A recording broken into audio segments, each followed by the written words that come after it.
Hello mga kapalangga. So day 4 na ta mga kapalangga. So gabiin na pod mi nag video para makakita mo kung saan pagpatutoy. So muna sa mga kapalangga day 4. Patutoy sa kanding. Managitay-tiyan ang kanding mga kapalangga. Siya na po nagpatutoy sa among kanding nga gamay. So muna sa mga kapalangga ang among kanding nga gamay for today's vlog update.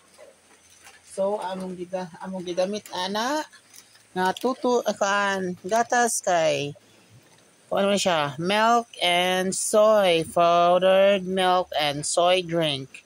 So muna siya mga kapalangga Burr brand, Nestle. So muna siya mga kapalangga ang among gipatutoy sa kanding na ingredients, storage, siya. Muli ang magipatutoy sa kandi mga kapalangga. Good food o good life. So, muna siya mga kapalangga. Pati kay siyang mututoy. Then, amo po na siyang gitiki-tiki. Muna siya mga kapalangga. Luoy kayo. Basta gutomon na siya. Magsigigyo na siya pamangag. O gutomon.